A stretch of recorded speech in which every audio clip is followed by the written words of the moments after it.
Dunia masih dihadapkan dengan berbagai tantangan ekonomi yang ditakutkan bakal menciptakan resesi. Pertumbuhan ekonomi global tercatat melambat.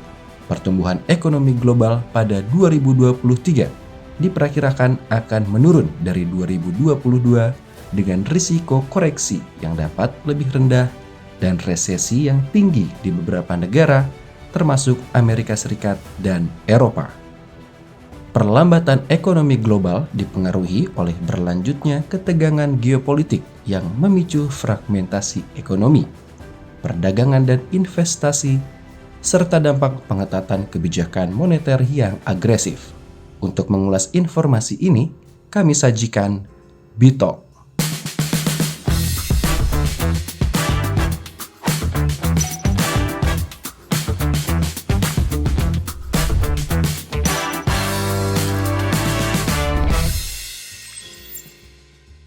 Untuk membahas lebih dalam dan lebih jauh, apa sih penyebab perkembangan ekonomi global yang kelihatannya begitu menakutkan ini, dan bagaimana nanti kita menyikapinya? Sudah hadir bersama saya di sini Junanto Herdiawan, yaitu bersama saya hadir di sini Mas Fitra Faisal. Ini ekonom muda yang sudah tidak diragukan lagi, yang sudah sering muncul di berbagai kesempatan ya, juga di TikTok. Ada di TikTok juga? Nggak ada. Oh, nggak ada ya? Kurang milenial, kurang gaul. Jadi ini kita tuh kemarin tuh ketika G20 itu ya, itu kan luar biasa itu. Kelihatannya awal-awalnya tegang gitu, tapi begitu smooth Pak Presiden membuat sebuah konsensus, sebuah deklarasi yang sangat luar biasa di tengah tegangan dunia geopolitik ini. Tetapi konsensus deklarasi itu semuanya menyadari bahwa tahun depan itu not an easy year, bukan tahun yang mudah. Nah, anak-anak muda sekarang di mana-mana nih fear, tadi sering diomongin fearmonger ya, fearmongering ya, ketakutan. Ini tapi kita perlu dengar nih teman-teman para sobat rupiah, gimana sih sebenarnya, apa sih the real case-nya ini, gimana ekonomi global kok jadi seperti itu?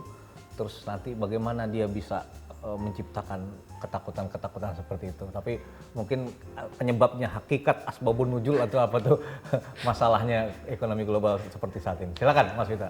Ini saya ingat beberapa waktu yang lalu ya, Madam Georgieva, itu bosnya IMF, dia bilang gini, Indonesia remains at the bright spot. Artinya, yang lain gelap, Indonesia terang sendirian, gitu kan. Artinya ada optimisme di situ. Di kemarin kalau nggak salah Elon Musk juga bilang di forum B20 ya, yang mana dia memang literally lagi gelap gitu kan, karena power outage kan, pas itu kan bilang dia lagi diskusi, sorry nih lagi power outage gitu kan, memang lagi gelap, lagi kebetulan mati lampu di situ. Bisa juga mati lampu di situ. Bisa juga ya. Tapi Elon Musk bilang gini, pandangan saya terhadap Indonesia bullish, artinya cukup optimis. Gitu kan. Nah, kalau orang-orang lain optimis, kenapa kita enggak? Gitu kan pertanyaannya. Nah, tapi kenapa sih yang membuat suram tahun 2023? Sebenarnya banyak hal. Ini sebenarnya pemicunya salah satunya adalah pandemi. Gitu kan. Kalau kita ingat tuh selama pandemi di awal-awal kan ramai-ramai itu ya, pembatasan dan seterusnya. Nah, tapi sebagai langkah antisipatif terhadap pola pelambatan ekonomi selama pandemi, maka negara-negara maju ini memberikan stimulus-stimulus. Nah, karena efek stimulus, ini orang-orang kan dikasih nih pegang cash in hand. Biasanya kalau pegang cash kan pengennya belanja, gitu kan, pengennya belanja. Nah, langsung kan belanja. Maksud gitu. awalnya mau mendorong ekonomi. Terus gelundung. Ya gelundung gitu kan. Terus habis itu pas megang ini juga, wah kita mau investasi di mana nih? Oh lagi ngetren di saham gitu kan, di kripto. Terjadilah gitu kan. pada waktu itu booming gitu kan. Kripto, yang sebelumnya jadi pegawai restoran dipecat gitu kan. Aduh nih restoran tutup kan di pembatasan. Ini pegang duit nih. Tapi duitnya ada. Duitnya ada gitu. Akhirnya. Apa nih? Belanja terus ada yang masukin ke lagi ngetren nih NFT kripto. Nah, pada ikutan kan. Termasuk investasi ke negara-negara berkembang kayak Indonesia gini. Termasuk kan juga ke sana juga. Jadi memang ketika pandemi, ini Sobat Rupiah ya, jadi ada upaya menyelamatkan ekonomi. Karena ketika pandemi semuanya berhenti kan.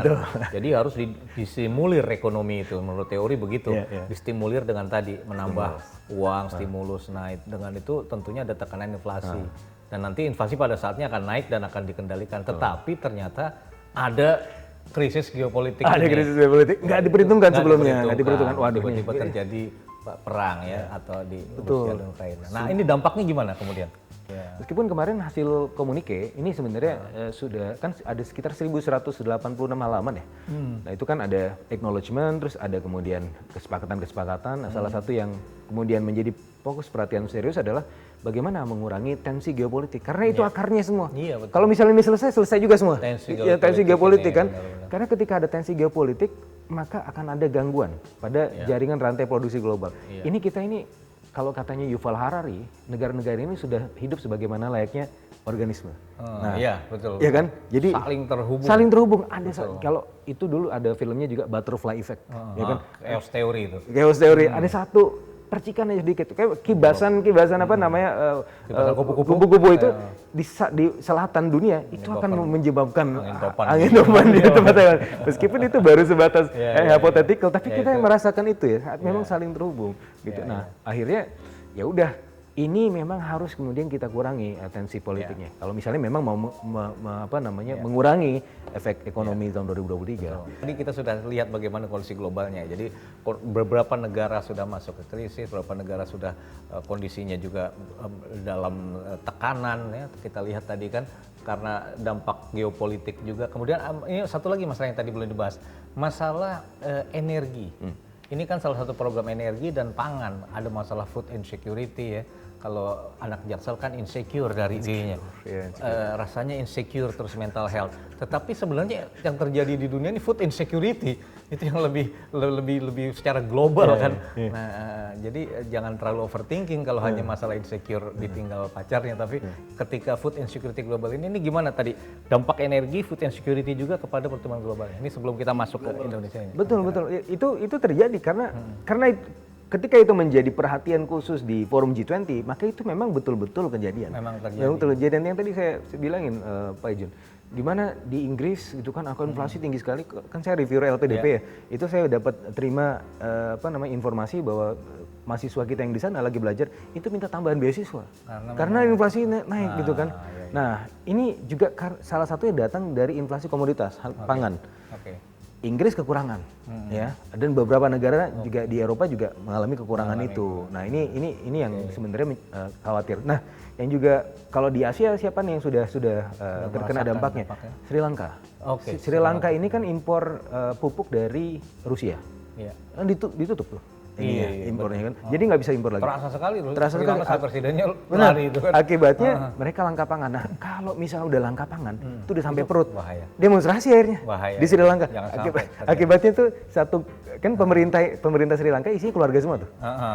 70% itu karib kerabat, itu lebih parah daripada kita 98 sih sebenarnya era Soeharto. Kemudian terjadilah kasus itu. Terjadilah. Ini memang udah buruk, tapi kemudian ketika ada langka pangan, pengelolaannya nggak bagus ditambah langka pangan. Kelangkaan pangan. Nah, itu memantik kerusuhan. Jadi itu tadi Sobat Rupiah, jadi permasalahan ketika terjadi krisis geopolitik Rusia Ukraina itu akan telah menyebabkan krisis energi juga di Eropa kan, karena pemasok gas dan tenaga energi itu kan dari Rusia Ukraina itu kan salah satunya, sehingga negara-negara Eropa ini kemudian mengalami permasalahan energi kemudian berdampak juga kepada masalah pangan, memasuki musim dingin apalagi ini kan, sehingga hal-hal ini menjadi masalah serius di sana. Lalu bagaimana nih sekarang masuk nih, gimana di Indonesia? Nah, bagaimana Indonesia menyikapi hal ini? Nah, ini anak-anak muda nih overthinking nih. Wah, gila kalau ngeliat yang di luar aja kayak begitu, ngeri nih. Nah, kita sering overthinking terhadap tekanan ekonomi, overthinking terhadap kata resesi. Nah, gimana Indonesia menghadapi hal ini? Nah, ini akan kita bahas di sesi kedua setelah ini. Jangan kemana-mana, karena saya akan kembali di sesi 2 setelah pesan-pesan berikut.